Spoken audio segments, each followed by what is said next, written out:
오늘은 로마서 7장 1절로 13절까지의 내용입니다. 로마서 6장에서 배운 걸 우리가 잠깐만 복습하도록 하겠습니다. 질문 첫 번째. 율법으로 의롭다함을 얻게 되면 구원을 얻을 수 있는가? 그것에 대한 답은 노입니다. 율법으로는 의롭다함도 얻지 못하고 구원 얻지 못합니다. 두 번째 질문.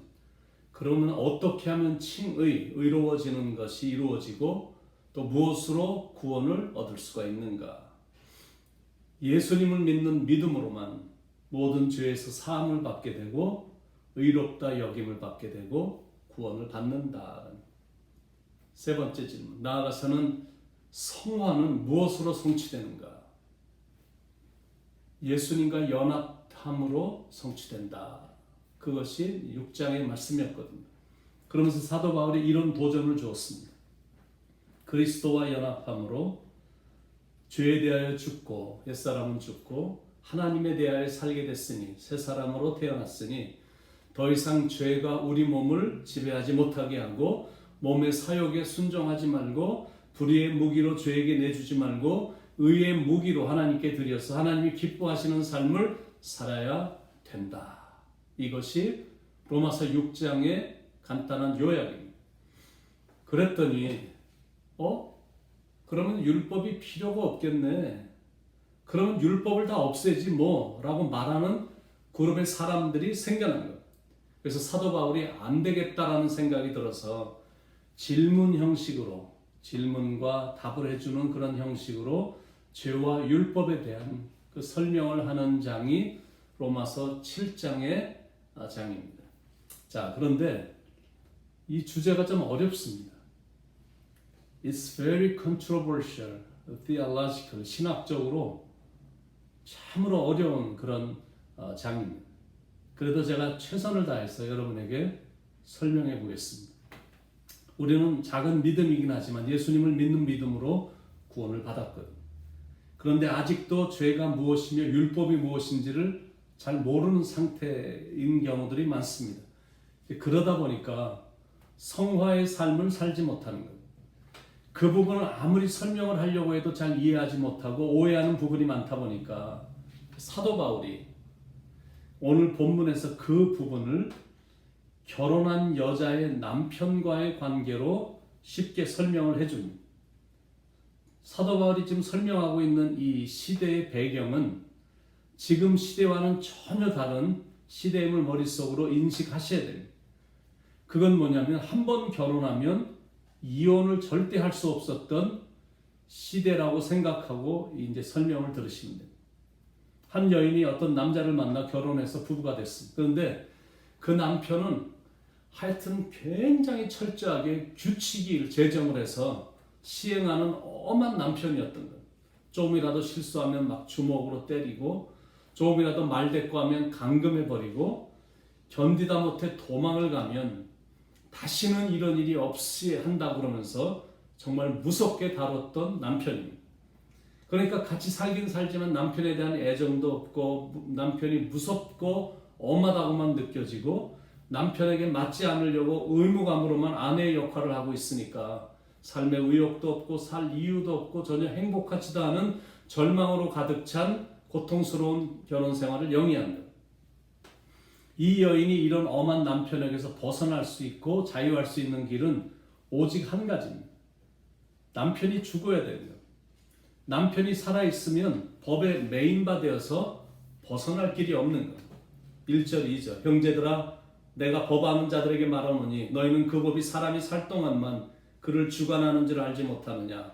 남편 있는 여인이 그 남편 생전에는 법으로 그에게 메인바 되나 만일 그 남편이 죽으면 남편의 법에서 벗어나느니라.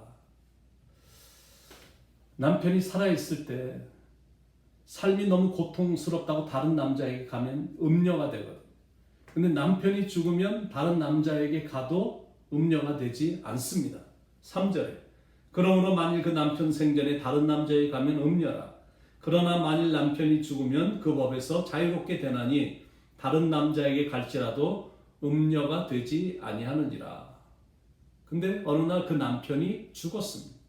처음에는 충격이었는데 솔직히 자기 마음속에는 자유함과 막 해방감이 느껴졌습니다. 그러다가 세월이 좀 흘러 친구의 소개로 한 남자를 만나 재혼을 하게 됐습니다. 근데 새로 만난 남편은 얼마나 다정한지 동정심도 많고 정도 많고 이해심이 많은 남편이었습니다. 실수를 해도 다 받아주고 항상 따뜻하게 위로해주고 사랑한다는 말을 아끼지 않고 해주는 참 좋은 남편이었습니다.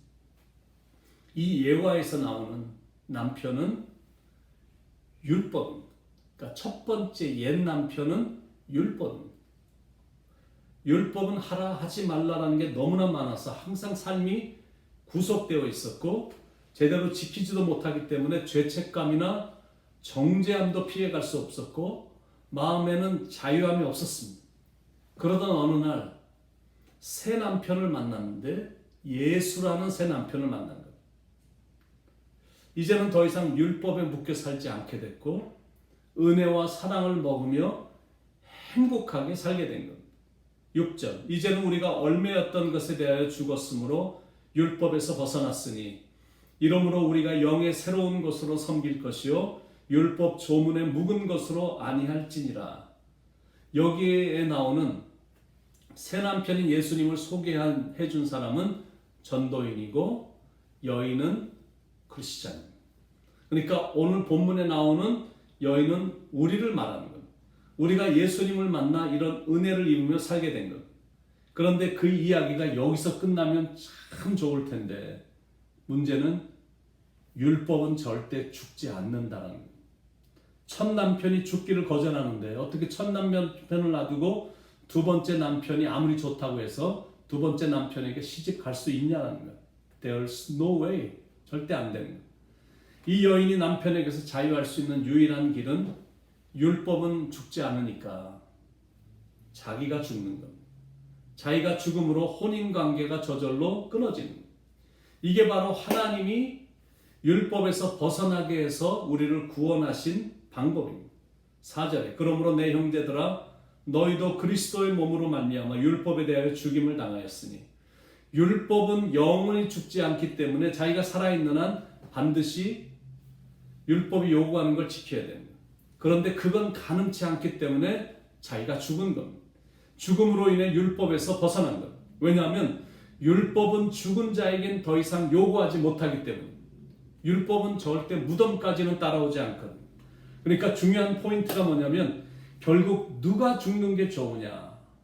그거는 자기가 죽는 게 좋다라는 자신이 죽음으로 얽매였던 것에서 벗어나기 때문에 그렇습니다.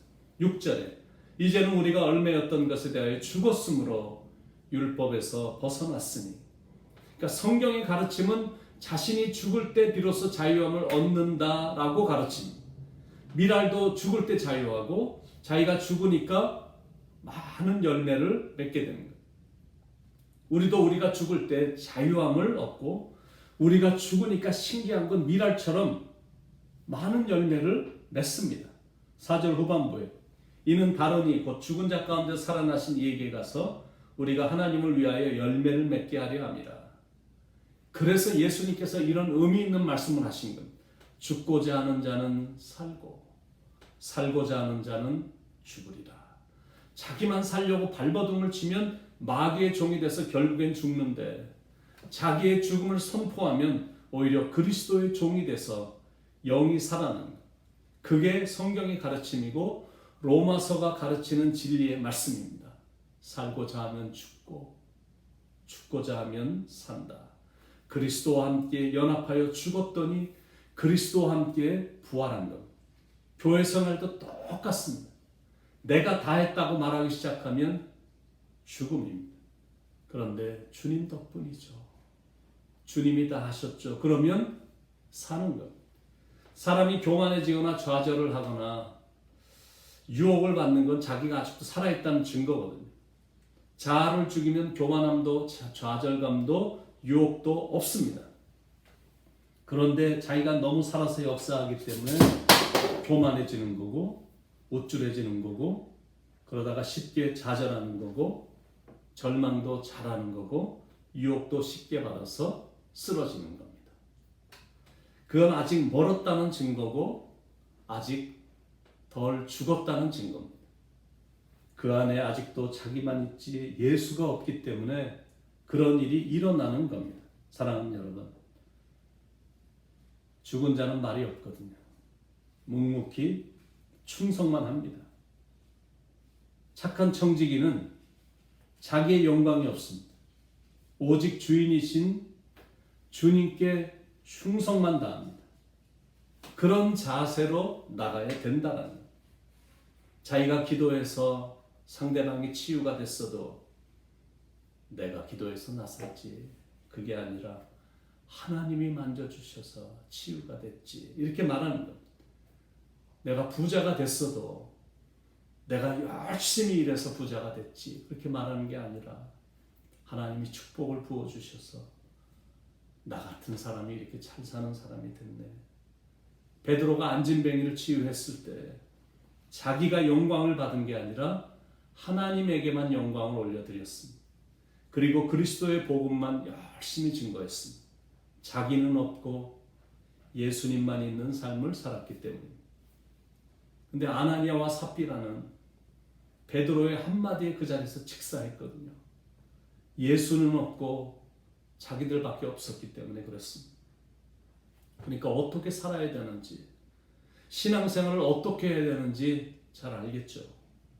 교회도 자꾸 법으로 하자고 말하지 말고 자꾸 은혜로 가야 되거든요. 은혜로 살아야 돼요. 웬만하면 용납해주고, 허물이 보여도 눈 감아주고, 또 약한 신앙인들은 더 사랑해주고, 더 보호해주고, 감싸줘야 됩니다. 그래야 분위기가 화기애애해지거든요. 우리가 어머니를 좋아하는 이유가 뭡니까? 어머니에겐 그런 은혜가 있기 때문에. 다 알면서도 자식을 위해서라면 어머니는 다 속아주셨거든요. 잘못했다고 너무 공의와 법으로만 다스리는 법정과 같은 가정의 분위기가 되면 자녀들이 어릴 때는 할 수 없이 따라오지만, 따라오는 척 해주지만 조금만 커지면 가정 안으로 안 들어오고 밖으로만 돌아다니면서 방황을 하거든요. 크리스찬 라이프는 가차없이 내려치는 삶이 아닙니다. 규정을 조금 어겼다고 가차없이 정죄의 칼을 드는 게 아니다라는 말이에요. 크리스찬 라이프는 누군가 도움을 요청할 때 매정하게 거절하는 삶이 아닙니다. 자기는 손해 안 보고 이득만 얻으려고 하는 삶이 아니다라는 거예요. 크리스찬 라이프는 받은 은혜를 베풀면서 사는 삶입니다. 그게 크리스찬 라이프. 그게 강력한 삶이거든요. 영화 신들러 리스트에서 오스카 신들러가 독일군 장교에게 하는 말 가운데 이런 대목이 나옵니다. 무엇이 진정한 힘인가? 죽일 수 있으면서 죽이지 않고, 때릴 수 있을 때 때리지 않고 은혜를 베풀 줄 아는 것, 그게 진정한 힘이다. 이런 말을 맞습니다. 그렇게 사는 사람이 크리스찬이고 그런 사람이 하나님의 사람들입니다. 근데 그런 인생은 저절로 되는 게 아니라 좋은 신랑을 만났기 때문에 가능한, 그게 신비입니다. 새 남편도 그녀에게 그런 걸 요구했거든요. 그런데 전 남편과 다른 점은 뭐냐면 그 요구를 이행하는 게 전혀 어렵지가 않은 거예요. 왜냐하면 나를 너무나 뜨겁게 사랑해 주기 때문에 뭐 그런 거 하는 게 전혀 어려운 게 아니에요. 그렇게 바빠하면서도 골프들은 노다지 치잖아요. 골프에 미쳤고 골프를 사랑하기 때문에 아무리 바빠도 골프는 칩니다. 평생 담배를 폈는데 하루아침에 담배를 끊은 거예요. 어떤 여인에게 사랑에 빠졌는데 그 여인이 담배 피는 남자는 싫다고 하니까 그렇게 좋아하는 담배도 단칼에 끊어버린 거예요. 이게 바로 사랑의 힘입니다. 인간의 힘으로는 율법을 지키는 게 가능치 않은데 남편이 뜨겁게 사랑해주고 자기도 남편을 뜨겁게 사랑하니까 그런 일을 의무적으로 하는 게 아니라 자진해서 하고, 잘하지는 못해도 상대방이 막 이해를 해주는, 막 받아주며 격려를 해주니까 그 일을 이행하고 시행하는데 전혀 어렵지가 않아요. 그래서 예수님이 오셨다고 해서 율법이 폐해진 게 아니라 오히려 율법을 이루고 완성했다고 말씀을 하신 것. 여러분, 법은 잘 몰라도 됩니다. 사랑만 알면 돼요. 그러면 인생은 행복해집니다. 우리는 진짜 좋은 신랑을 만났습니다. 그래서 날마다 행복에 젖어서 사는 겁니다. 여러분에게 물어보겠습니다. 여러분은 예수 신랑을 제대로 만나셨습니까? 여러분 새 신랑이신 예수님으로 인해 행복하십니까? 영광스럽게 예수님의 신부가 된 것에 대해서 여러분 행복을 느끼십니까? 신랑이신 예수님과 함께 기뻐하고 함께 슬퍼하는 삶으로 인해 여러분은 행복하십니까? 바라기는 예수님을 뜨겁게 사랑하고 또 예수님의 사랑도 뜨겁게 받으며 행복하게 사시길 축원드립니다. 다음 주 토요일이면 로마서 8장까지 제가 다루게 될 것 같은데 그러면 한 과정이 이제 다 끝나게 됩니다. 이제 앞으로 6번만 더 강의를 들으시면 이제 로마서 첫 부분 이 과정은 끝나게 됩니다. 근데 이제 이 과정을 마쳐서 3학점을 받고 수료증을 받으려면 숙제를 하셔야 되는데 첫 번째 숙제 로마서 1장부터 8장까지 직접 이렇게 필사를 하시고 그리고 제가 2번의 숙제를 드렸거든요. 간단한 숙제, 한 페이지만 쓰는 간단한 숙제를 드렸는데 숙제가 뭔지 잘 모르시면 로마서 강의 6번째하고 12번째 그 강의 비디오를 보시면서 끝부분을 이렇게 들으시면 거기에 숙제가 뭔지 설명이 잘 나와 있으니까 그거를 다시 한번 들으시고 숙제를 작성하시기 바라고요. 그리고 아마 늦어도 오늘까지는 메일을 받으실 텐데 제가 시험 문제를 집으로 메일로 보내드렸거든요. 30문제, 어렵지 않은 간단한 30문제지만 여러분이 한 1장부터 6장까지 정도는 좀 이렇게 읽으시면서 답을 찾으셔야 될 겁니다. 그래서 이렇게 한 것을 이제 제출하시면 여러분이 이제 3학점을 받게 되고 수료하시게 되는 겁니다. 끝까지 잘 감당하시길 능력의 이름이신 예수님의 이름으로 여러분 모두를 축복합니다. 기도하겠습니다. 사랑하는 하나님, 우리에게 신랑이 되어 주시고 우리를 뜨겁게 사랑해 주셔서 감사합니다. 예수님 때문에 행복하게 하시고 예수님의 사랑을 받기에 우리 안에 기쁨이 늘 넘치도록 축복해 주시옵소서. 오늘도 예수님 때문에 행복이 넘치는 삶이 되길 간절히 바라옵고 사랑이 많으신 예수님의 이름 받들어 간절히 기도드립니다.